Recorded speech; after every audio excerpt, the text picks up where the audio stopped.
raise your hand?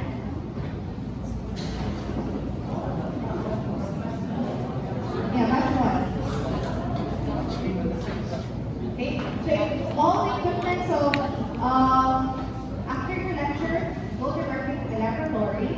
Okay, and if the equipment is actually ready, then you can, okay, proceed with your power lab. Because what happened with last year is that there are some tubings that are not available at the time. Okay, so if all the materials and equipment are ready in the lab, then you can proceed with the power lab experiment.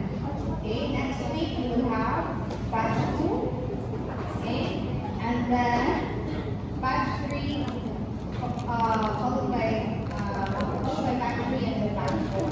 For your case discussion, right? Since the case was just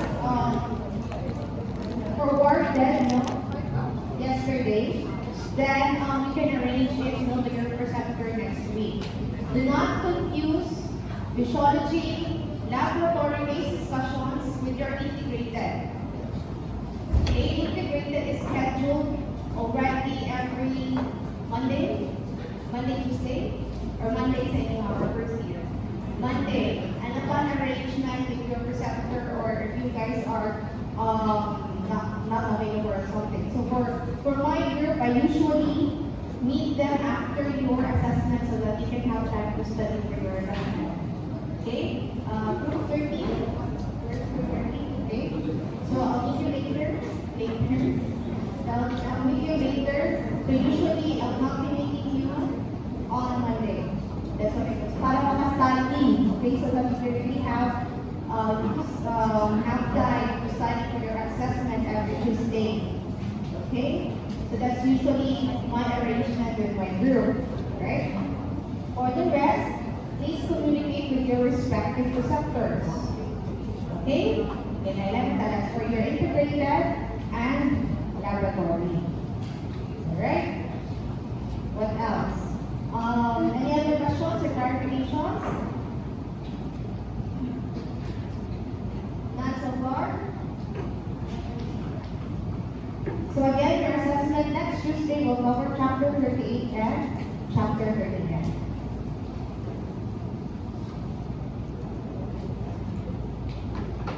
Okay.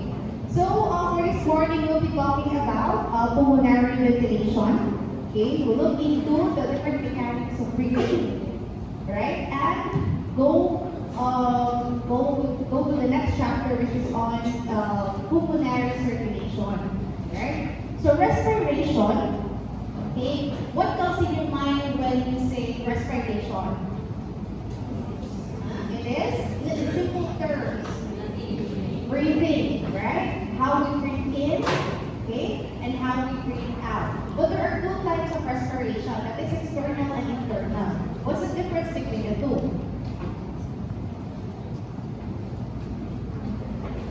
Internal respirations are actually what is happening inside the cell. Okay, how they get oxygen and exchange carbon dioxide as products of metabolism, right? External respiration happens in the cell when we breathe in air, okay, and expel air out. Okay? So, do not expect that in the lecture, we wouldn't cover everything that is in your book, right? That's why it's important that you read your textbooks when we're coming in to your lecture. Okay? So your objective will not go through each one of that. So we go to the mechanics of pulmonary ventilation. If you will notice, it is not directly the same with how your textbooks actually present this. Okay, I've taken some contents from the chat. Bernie and Levy and Danos. Okay, so but then again, this is just to aid for the discussion, but then again, the exam will all be taken for paper. Okay. So functional anatomy, right? So when you think about the respiratory system, yeah, it starts with where? It starts from the nose, going down to the trachea,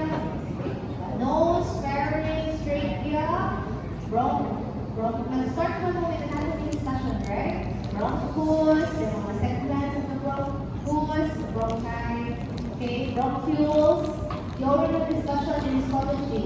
We go up to respiratory bronchiole, and then you have the different alveolus, okay, alveoli, right? So there are total number of alveoli now, which is about 300 to 500 million. Please do take note that gas exchange happens in the alveoli. Okay, it's actually start with the respiratory bronchiole. You know that one, there's a difference in histology, no? The lining, okay? And then histologic structure in the respiratory bronchiole down to the alveoli, okay? So the combined surface area is about 50 to 100 meters square, right? It's a huge, no? Surface area. This is according to the vitals, okay? It's one word. Vitals classification, so from the trachea to alveolar cells, the air is divided 1.3 times. And the trachea is here, the generation of 0. Okay? It will further divide up to 23 times. Okay? You will see later on what is the importance of that one. So as the different, the respiratory tree will actually divide as it goes into the alveolar structure, deeper into the lung parenchyma. So two function zone of the airway. So there are two, okay, we have conducting and then we have respiratory zone. From the word itself, conducting, it will just conduct. You will not expect any air exchange that will happen. Okay? Right? So this is from the first 60 generation. So from the trachea down to, so let's start first from the nose or the lips, okay? Down to bronchi, to the 10th generation, up to the terminal bronchioles. Okay? Terminal because there is respiratory bronchiole. Okay? And there is a difference in its histologic structure that would permit the respiratory bronchiole to exchange air. Okay? So that is the conducting zone. And in the respiratory zone, it is the remaining 7th order. Comes from the respiratory bronchioles at the 17th generation down to the 19th and up to the alveolar sacs. Okay, which is the 23rd. So respiratory, this is where you would expect, okay, gas exchange, okay, will happen. Right. So as we move from the trachea to alveoli, the diameter of the airway decreases. Okay. So what could you think of? When the diameter increases, what happens to airflow? Okay, it's one you should look into. So there is probability of turbulences. Okay, the probability of turbulences decreases, and the major sign of airway resistance. Okay, which is this is a board exam question. It's always wanted in the Philippine for exam. Where is the major sign of airway resistance? So it is in the medium or the intermediate size, 2 to 4 millimeter diameter bronchi. Okay, these are the lower 2 segmental bronchi where we expect the highest airway resistance. It is located in and around division number 5. Okay? And the maximum turbulence of airflow occurs at the trachea. Again, so as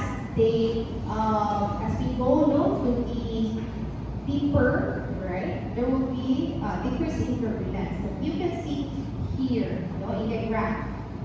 Okay, so as the airway generation increases, there is also the velocity, and the probability of turbulence will also decrease as it decreases. Okay, so dependence of aggregate cross-sectional area and the linear velocity of the generation. Okay. So bronchoconstriction and dilation. I think you're familiar with bronchoconstriction because asthma is a common condition among every population. Bronchoconstriction constrict meaning it will decrease in its diameter. Okay? So reflexly, it could be due to irritants, okay, or cholinergically mediated, like cool air, exercise, expiration, leukotrias, substance P, right? And bronchodilation, okay? These are adrenergic stimulation, okay? This is how we actually manage patients Since their bronchus are actually constricted, you need to dilate it, no? In order to allow your flow. So adrenergic stimulation by non-adrenergic, non-cholinergic nerve stimulation, where the neurotransmitter is VNP, inspiration, or in the evening around 6 p.m. This is naturally occurring, but this could be done through giving, there are certain medications that you could actually give. Examples, what are the common one for bronchodilation? Salbutamol. In other countries, it's albuterol. Okay? So here in the Philippines, it's called salbutamol. Okay? That's good. What else? Okay? In certain situations, like allergic anaphylactic reactions. Yeah, they have been economic worse situations. We give epi. Right? Okay? Ano mga anaphylaxis. Okay? And antihistamines, later on, no, you will see what is the significance of antihistamines. Okay, now we go to the mechanics of respiration. Okay, there are pressures that you need to be familiar with. That's alveolar pressure, or the pressure inside the alveolus, pleural pressure inside the pleura. You know where the pleura is? Yeah? Okay, so the non is yes. Alright, and the transpulmonary pressure, which is the difference between the alveolar pressure and the pleural pressure. Okay, so the start with the pleural pressure. Different textbooks will actually have different, what they call this one, letters, abbreviations. Okay. So I just follow lang yung title so that will not confuse half. Don't find presentations. Pleural pressure is the pressure within the pleural space. Where is its pleural space? That is between the lungs and the lining, the rib cage. Okay, but there is a lining inside the rib cage. Okay, where the lungs are actually contained. Okay, there is a space in between that. Okay, that is pleural space. The intrapleural space contains small, about 10 to 20 ml of fluid. Okay, what's the reason for that? In order to reduce friction when the lungs are expanding. No? And take note, if you ask yourself, well, what actually contains that amount of fluid? Because if you notice, okay, there are certain conditions wherein fluids will accumulate in the pleural space. Okay, so that is now what we will cover in chapter 39. So take note of the normal quantity of fluid that is inside. Okay, so in resting condition of the lung, the elastic tissues of lung along with visceral pleura would recoil in opposite direction from the elastic recoil of chest wall along with parietal pleura. Now this pressure in the pleural space becomes negative or sub-atmospheric. Okay. What is the normal, this is in centimeter water, correct, no? If you also have millimeter mercury. Okay, so that means, no, here you can see at 0, that is atmospheric level, okay, it becomes more negative as the lungs actually expand during inspiration. Okay, so the subpleural space becomes more negative from -5. It will go down to -7 as the lungs. This is during inspiration. Inspiration is when air gets into the lungs. So when you inhale, okay, the pressure inside the pleural space becomes more negative. Okay? So also called intrathoracic pressure, so they don't get confused. So it's about -2.5 millimeter mercury relative to the atmosphere. Okay? At the start of inspiration, which changes during inspiration and expiration. Okay? And if you do know, during expiration, it becomes more positive. Okay? Down to its resting position, which is at around 5, approximately. pressures, pressure within the alveoli, and transpulmonary is the pressure difference between the alveolar and the pleural pressure. Okay? So, we'll go in further details later on. So, the mechanics of breathing would involve muscles of respiration. What is the major muscle of respiration? The diaphragm. Okay? In a normal resting condition, the contraction of the diaphragm causes inspiration. And expiration is just a passive process.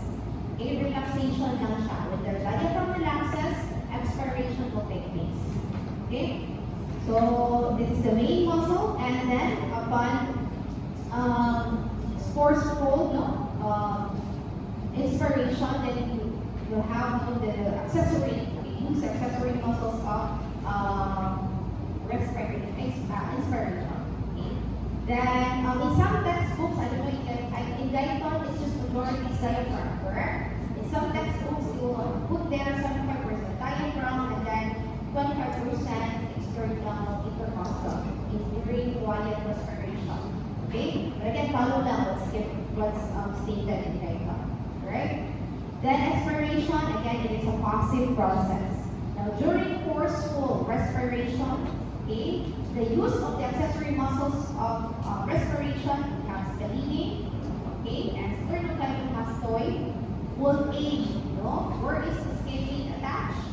Have you discussed it already? See, it actually helps in raising the rib cage, okay, and the as well as with the sternocleidomastoid, okay. Then expiration, we have the internal intercostal muscle and anterior abdominal muscle. Okay? That is in forceful. Again, one part of breathing, majority is in the process of due to the contraction of diaphragm. Now, what are the events that is involved in a normal inspiration? Okay? So, you'll get a copy of the PowerPoint. If you did not get a copy of PowerPoint, whose laptop is this? Maybe wala siya nag-share. It's already shared with your mayor. So kindly. Just this morning,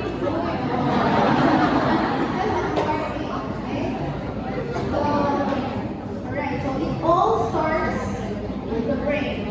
Okay? Later on, as we are going to end, our block in respiratory physiology, you will later know the different respiratory centers in the brain. Okay? That's why if there's actually massive brain damage, respiration will cease. Okay? Especially in brain herniation. Familiar with brain herniation, wherein parts of the brain will go out in the foramen magnum. Okay? That will impede impede those respiratory centers, and then once the respiratory centers is damaged, respiration will cease, eventually causing death. Okay? Kung yung mga ICP, increase in intracranial pressure, diba? Delicado pa yun, it's very dangerous, right?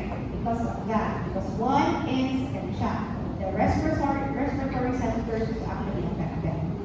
It starts from the brain. There are nerves that carry the inspiratory command to the inspiratory muscle.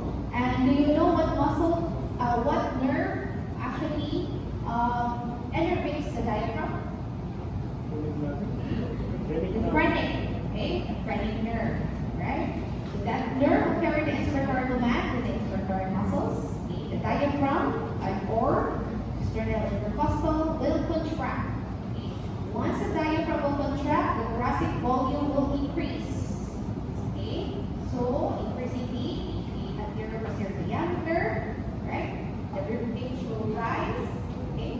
So pleural pressure becomes more negative again from negative 2.5 mmHg at the start of expiration.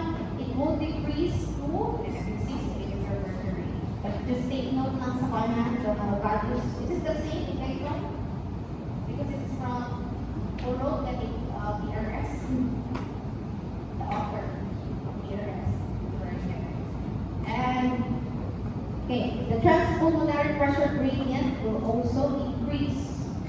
Okay, the gradient, because there will be a bigger difference between alveolar pressure and the pleural pressure. The alveoli will then expand in response to the increased transmural pressure gradient. Okay, so it increases the alveolar elastic recoil. And next, the alveolar pressure falls below atmospheric pressure. Okay, so from atmospheric pressure is from 0, right?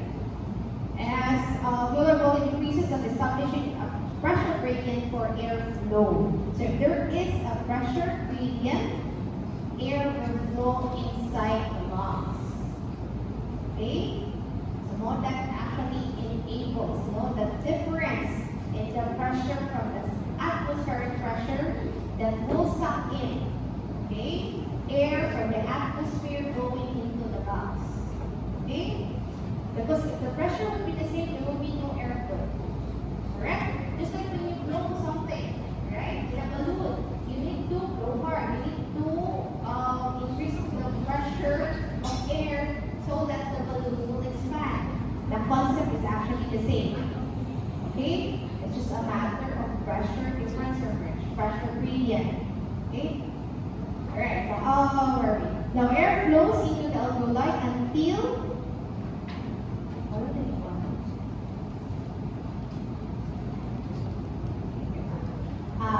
alveolar pressure equilibrates with the atmospheric pressure. Okay, so once it already equilibrates, right? So air flow, okay, so from 0, so you can see.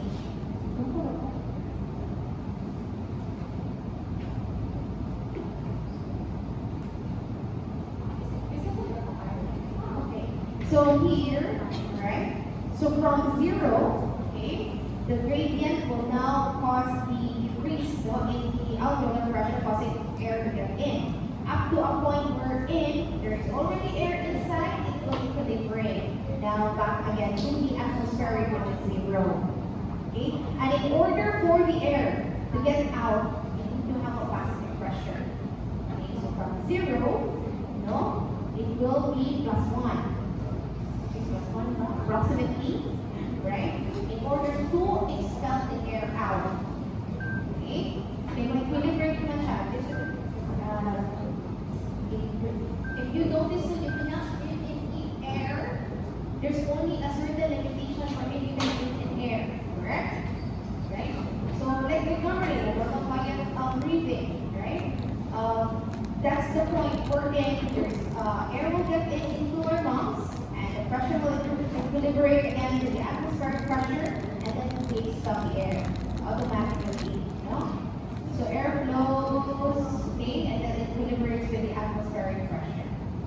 Okay, so the illustration, okay, again, atmospheric pressure at 0, or if you read in other textbooks, 760, because that's the atmospheric pressure, 760 millimeter mercury. Okay, but so that is the same curve in terms, it is put in 0. Okay, so you have here first 0. At 0 in the alveoli, no airflow because it's equal. Okay, just like osmosis, right? If the solution is isotonic to the solution inside the cell, then there's no flow of water, right? So same with that. There's no flow of air between the atmosphere into the alveoli because the pressure is the same. Okay, but once pressure will become negative, that's the time during inspiration, air will flow inside. Right? And then what is causing the negative alveolar pressure? Okay, that is the decrease in the transpulmonary expansion. Okay, yeah, that's the decrease in the transpulmonary pressure and the pleural pressure. Okay, so you can see from +5,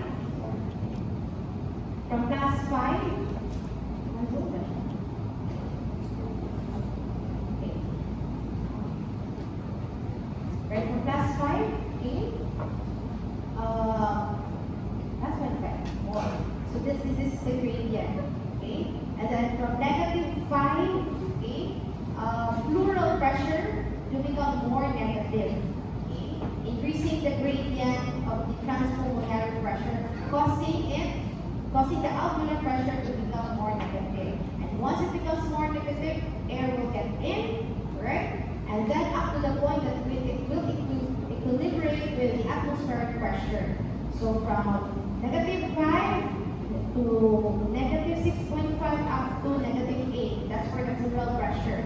And the transpulmonary, if you notice, from positive 5 to 5.5 to positive 8. And then during expiration, okay, so from negative 8, it will become less negative, okay, up to back to its resting position, no? Which is negative 5. And then the alveolar pressure will also become more positive in order for the air to get out. Okay? So dapat mas more pag ang pressure, kasi flowing air flowing in the balloon. So we need to have more pressure so the air will go out. Okay? Then back to the resting position. So pressure changes during respiration. So the pleural pressure, again, the pressure is in the pleural space. At the beginning of quiet inspiration, it is negative 2.5 centimeter mercury or negative 5 centimeter water. Take note na nga, but just follow the one you get on. Okay? Okay, that is atmospheric with 7 centimeter mercury or 0 centimeter water. Right? So at the end of inspiration, it becomes negative 6. Again, it returns to negative 2.5 at the end of expiration. How about the alveolar pressure? Sa'yo na, it's easy to memorize alveolar pressure because it's negative 1, 0, negative 1, plus 1. Okay?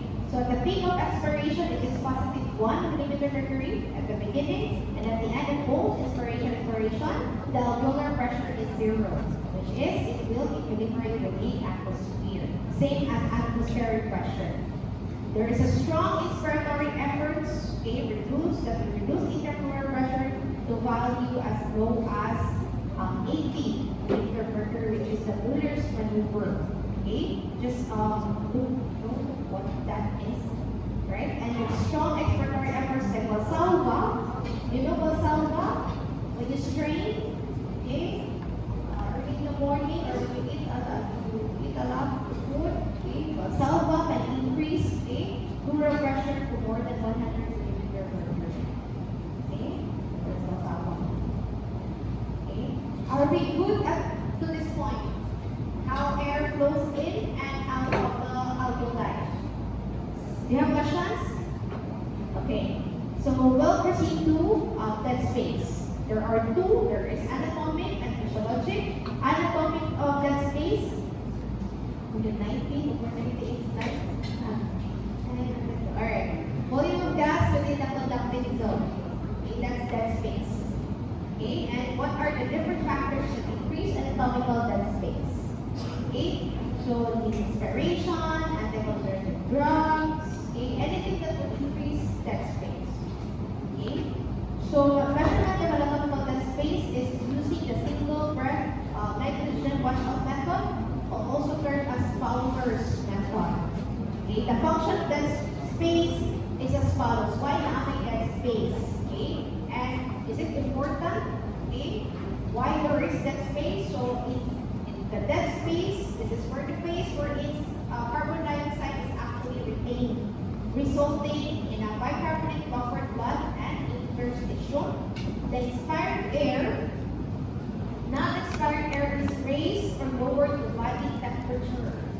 Okay, as the air goes into, there is humidification of air, increasing the affinity of hemoglobin for oxygen and improving the oxygen uptake. The temperature of the air, and then particulate matter is trapped in the mucus found in the conducting airways, allowing it to remove by mucus and gas transport and later puffing. Inspired air is humidified, thus improving the quality of air breathing glucose. Okay, those are some functions of dead space. Let's go to alveolar dead space. This is defined as the part of the inspired gas which passes through the anatomical dead space to mix with gas at the alveolar level but which does not take part in gas exchange. Okay? Factors that increase alveolar dead space. Okay? This is parts, no, or certain parts of our lungs. Okay? Alveolars that are not participating in gas exchange. Where can we find this one? In areas where there is no circulation, there's no blood flow, within a certain area there will be no gas exchange. Okay? And you will see that there are different zones in the lung wherein the flow of blood actually changes. Okay? Now, decrease alveolar perfusion. Non-perfusion of alveoli will markedly increase in the pulmonary hypertension and also in embolism. Okay, embolism, when there is a clot that goes into the pulmonary circulation. Okay. Ventilation of non-vascular space, such as obstructive lung disease, and posture, less in supine than in the upright position. Okay, so those are the things that would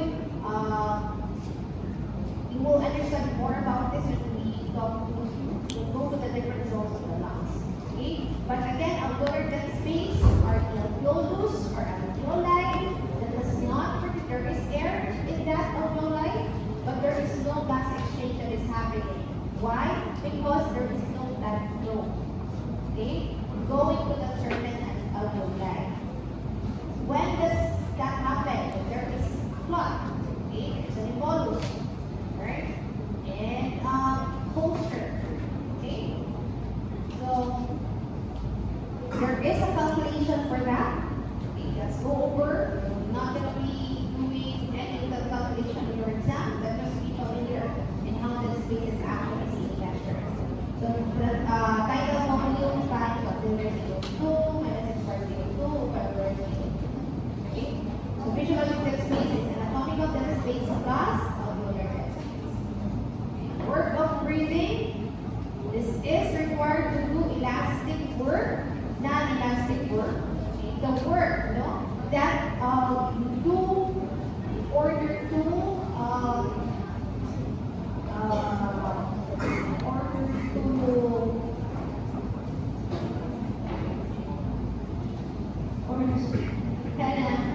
the elastic work, okay, or the compliance work, okay, of the lungs is actually due to the tissue elasticity and surface tension elasticity.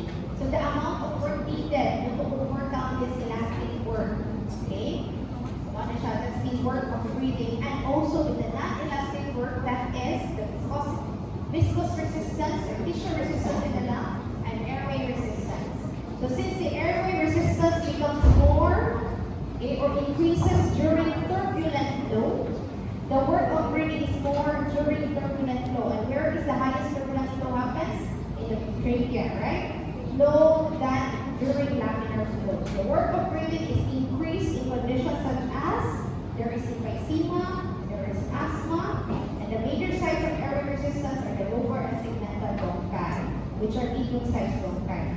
The more constricted, okay, this part of the lungs is or are, then there will be more work that is required for breathing in order to cope with this elastic work and non-elastic work. Airway resistance is maximum at residual volume and minimum at total capacity of the lungs.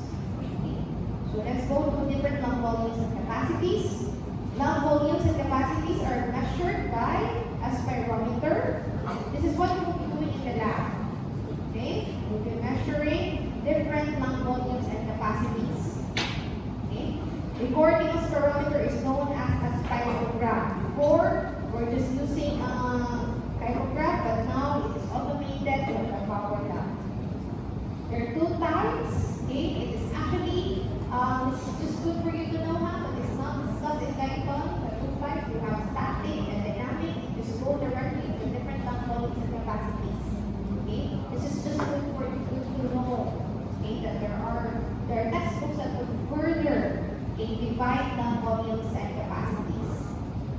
Okay? But just follow what is just written here. Right. So special points for rate change in vital capacity, the different body position. We have lithotomy and Trendelenburg you can see, decrease in vital capacity with sitting position in baseline and more than 15%. Okay, you can see. This is sprint level per position and this is psychology. Let's go to the different stacking ng volumes and capacities. So for lung volume, we have tidal volume, expiratory leisure volume, expiratory leisure volume, and residual volume. Take note of how it is defined. Tidal volume is the amount of air inhaled or exhaled during relaxed quiet breathing. What you have right now sitting there in your seat is tidal volume. Okay? When you go up, going here in the 7th floor using the stairs, it will really be more than the tidal volume. Right? We have inspiratory leisure volume. This is the amount of air in excess of tidal inspiration that can be inhaled with maximum effort. This is during, when you look into your exam, diba? Like that, here you are, now have your inspiratory reserve volume. And during when you pass, pag your paper, okay, when the time is up, pass your paper, you have expiratory reserve volume. Okay, the amount of air in excess of tidal expiration and that can be exhaled with maximum effort. Okay, you can try this over. Breathe in, breathe out. Okay, now the expiratory and inspiratory volumes, no? In there. The residual volume is the air remaining in the lungs, okay, after maximum expiration.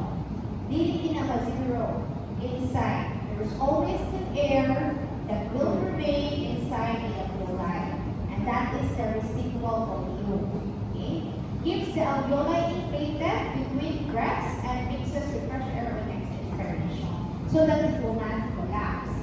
Okay? So there is a remaining volume and you could not. This is the volume that could not be measured by spirometry residual volume. Okay? So lung capacities are just the addition of different lung volumes. So total lung capacity, that is IRV, TB, ERV, RV. Do you think you can measure total lung capacity through spirometry? Yes or no? Who says yes? Raise your hand. Can you measure total lung capacity by spirometry? Yes, raise your hand. Wala. No? No answer. Anything, okay? Anything that has residual oral volume or RV could not be measured through spirometer, by spirometry. Okay? So total lung capacity, we can get that. Okay? But this one, vital capacity, of course, because there's no residual volume.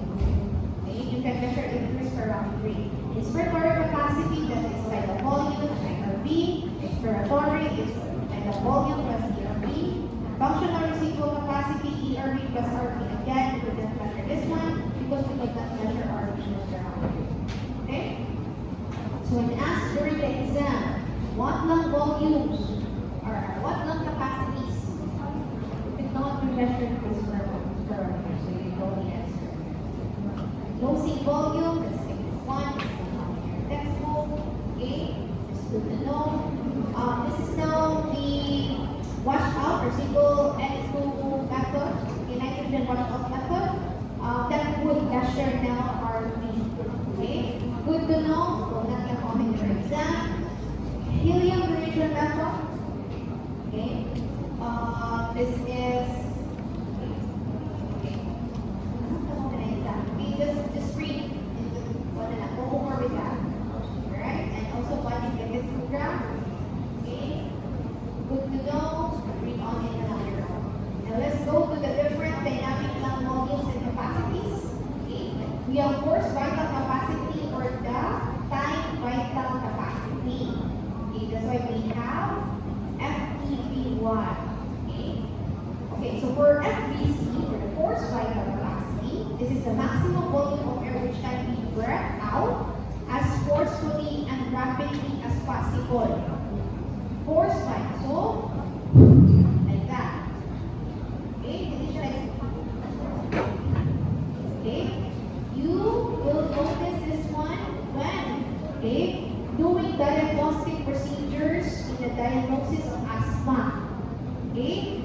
conditions, okay, that are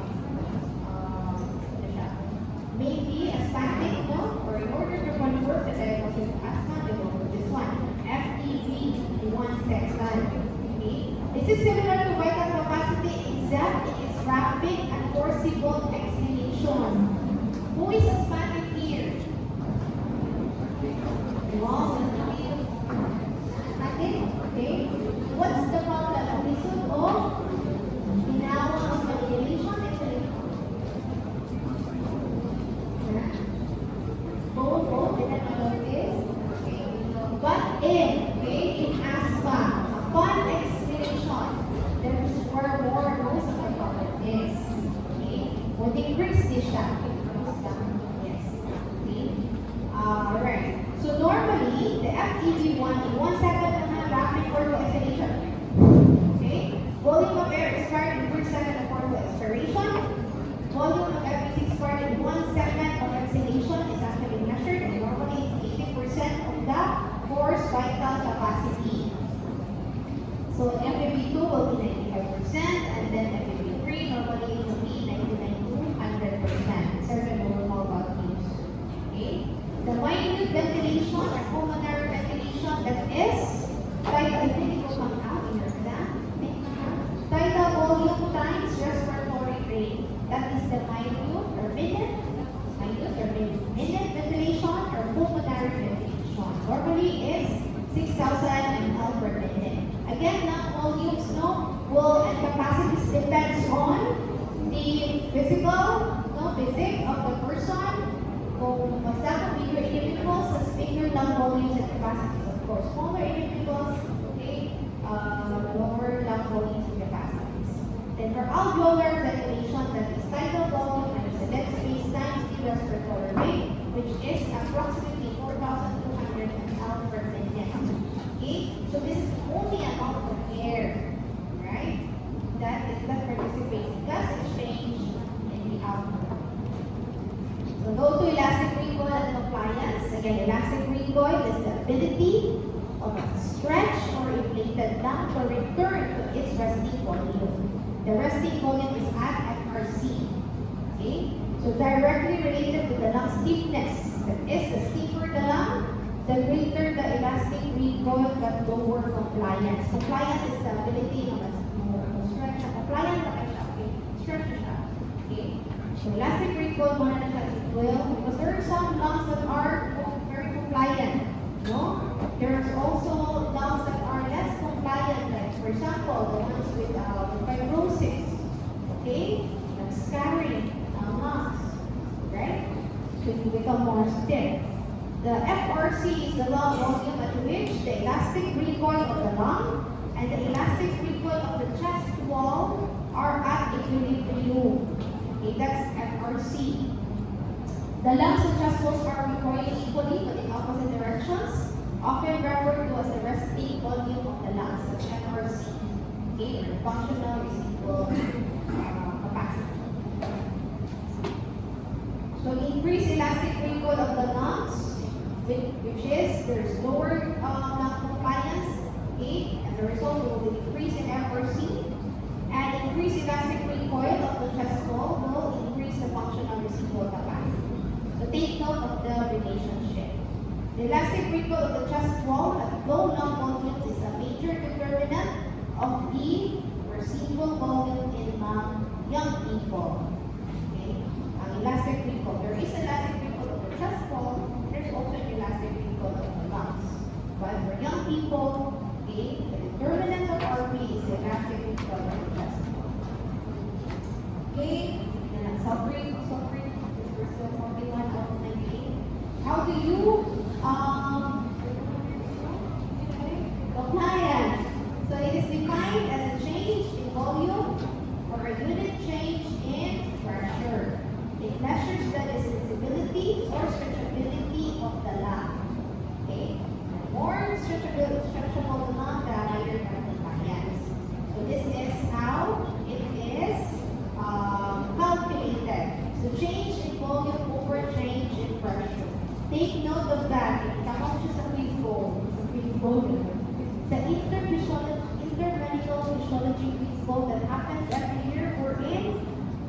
first year medical students are studying, first year medical students compete in siya mismo. Mga different schools all over the Philippines participate. Like UP, CIM, St. Luke's, will meet mga students na kami from that. Anyway, compliance, what is the normal compliance? Right, that is 150 to 200 ml per centimeter water. And compliance of chest wall alone is only 200 ml centimeter water. Okay, the compliance of the combined lung and chest wall, okay, respiratory system compliance is normally 70 to 85 ml per centimeter water. When is there instances? The question is, we're talking about compliance, okay? And what are the factors that actually contribute to compliance? Okay, that is the chest wall, right, and the lungs. So, are there any disease conditions that would affect the lung? Structurally, change, or in the chest wall, right? Which instances? Like pigeon chest walls, okay, scoliotic individuals with severe scoliosis, right? Those are instances wherein the chest, wherein there is an abnormality with the structure that should affect its stretchability. Pigeon chest, kita mo, dito naman yan ang workout. Increase ng EP diameter, no? In that, usually in case makita na siya pigeon chest, scoliotic, or sa babae, other structural conditions. Okay? In patients with cystic fibrosis, right? Genetic conditions, congenital disorders, okay, that would affect. Those are examples. Okay, again, okay, good to know. Let's take that. So, good to know we have one. Right? Kanina na. But it's important, no? And emphysema, what is emphysema? Define emphysema. Do you have your base already? No? So how you Google emphysema? What is emphysema? These are examples, no? But of respiratory conditions. You define emphysema. What is it?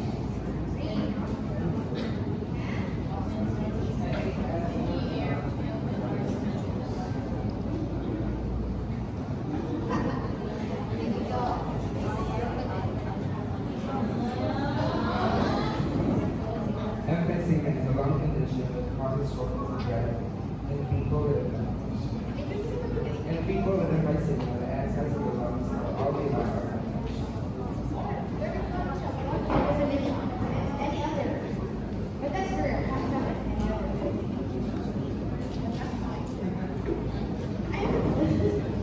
Emphysema is any air-filled enlargement in the body's tissues. Most commonly, emphysema refers to the permanent enlargement of air spaces in the lungs and is also known as pulmonary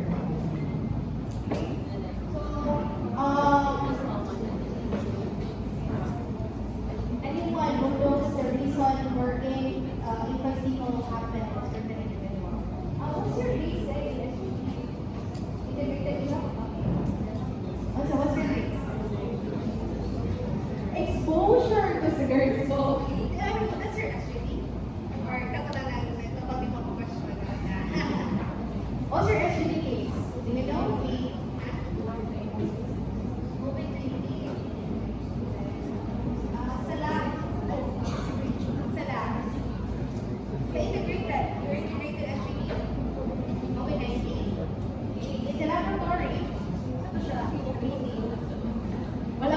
Wala pa open as laboratory.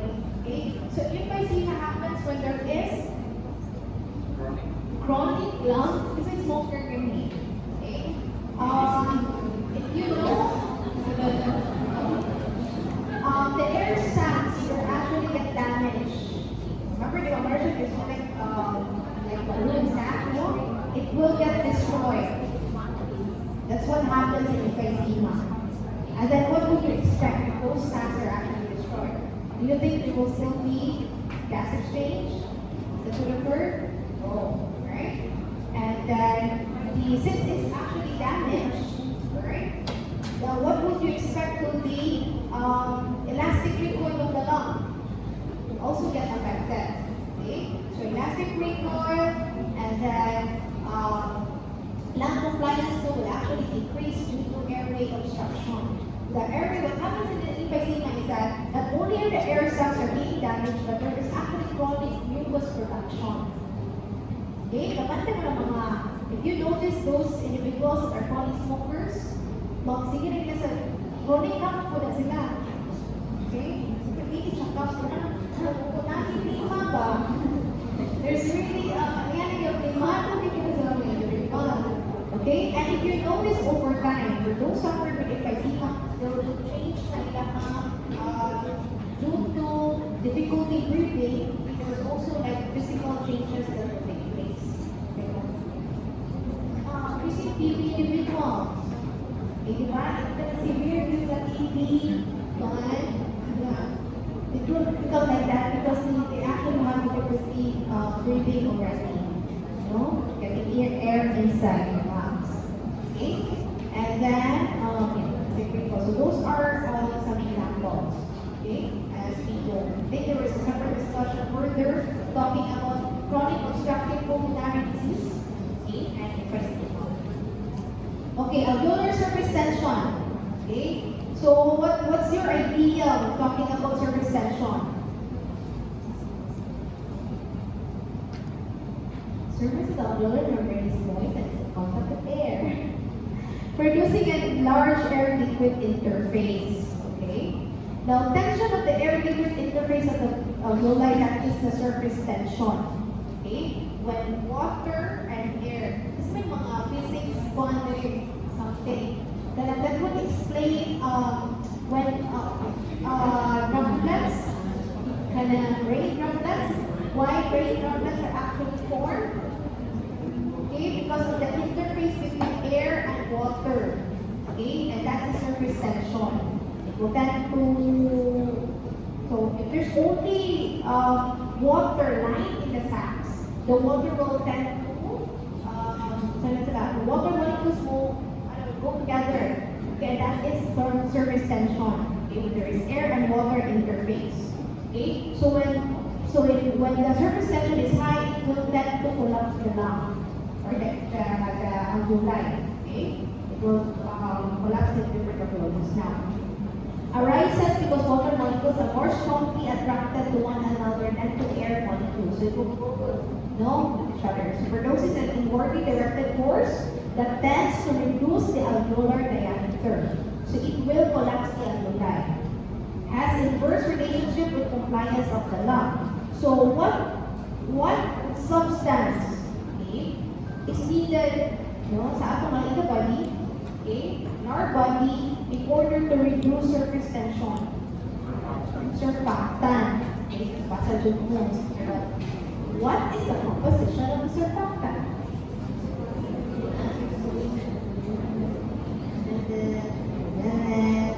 It will come out in your exam, the major component of surfactant. Now, question again, your assessment. Okay?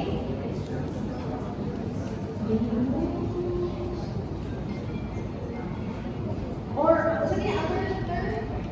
Like? Sige, another 1 point. Okay?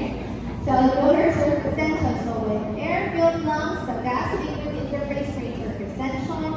However, with saline-filled lungs, the air-liquid interface is eliminated and the surface tension is eliminated. Okay, when it is saline-filled.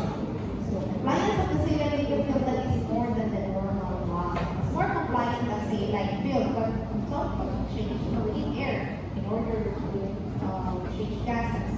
Even it's just showing you the experimental about surface tension. Okay? Surfactant is a mixture of lipids, that's 90%, and proteins, 10%, produced by type 2 alveolar epithelial cells. Okay, and the predominant lipid is, no, let's show you one.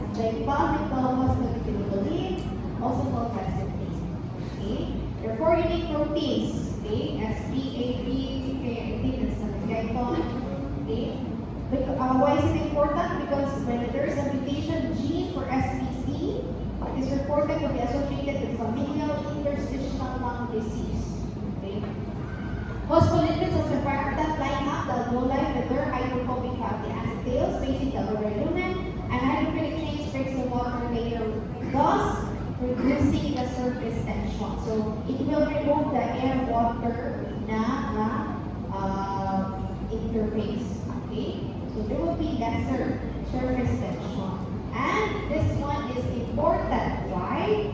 Okay. Surfactant production begins by 20 to 24 weeks. Surfactant production mature between 35 to 37 weeks. And it appears in the milk fluid between 28 and 32. Okay, for babies that are born at 27 weeks gestation, between 24 to let's say 30 weeks gestation, there is a condition associated to that. Okay, wherein there is less, the lungs are still immature, there is less surfactant, okay? So it will cause respiratory disease of the newborn, okay? Or infant respiratory distress syndrome. So makita niya, hyaline membrane disease. Okay? Deficiency of surfactant that also occurs in the surface disease of the newborn. That's why it is dangerous to have premature newborn, because there will be the probability of the newborn to survive is lesser. Okay? There is an intervention that could be given or in for those good, let's say 32 weeks, the 32 weeks gestation, we really need to deliver the baby. Okay? There is a steroid that is actually given to the mother in order to expedite the production of the surfactant. Okay? Right. Then we have restrictive. Okay, there is one, just an introduction now, but this will still not come out in your exam next week, but we'll go over, okay, to this once we finish, okay, discussing respiratory exchange of gases. So there are disorders of the lung. We have your lung parenchyma, the pleura, chest wall, and neuromuscular system. For the lung parenchyma, okay, there is static compliance, like that. So these are the different pathology or examples. When there is problem with the pleura, such as the pneumothorax, build up of air in the intrapleural space, or build up of fluid. Build up of air, when does that happen? With stampules. Okay? So then a portal entry of air going into the intrapleural space. Wala po lang sa lung. Okay? Because there's already increase in intrapleural pressure. Here in the chest wall, we have here spondylitis, kyphosis, neuromuscular system, like polio, ALS, drug overdose, okay? Respiratory, failure, and then paralysis of the different muscles. Then we have here obstructive. Those are final restrictive disease, so refer to disorders of lung restriction occurs during inspiration. Difficult to inflate the lung. Okay, one example. For obstructive, characterized by reduction in airflow due to increased resistance from partial or complete airway obstruction at any level. Other examples, we have emphysema, chronic bronchitis, asthma, bronchiectasis, okay, cystic fibrosis, and then aspirated foreign bodies. Okay, these are the different examples. Okay, and the different changes in lung volumes and capacities among these individuals with emphysema, with asthma, okay, for obstructive diseases, and restrictive diseases. You have here fibrosis and extraparenchyma, myasthenia gravis. Okay, so these are the different changes in the other lung volumes. Right? You will skip those. Yeah. We'll go back to that. Can we have a break first?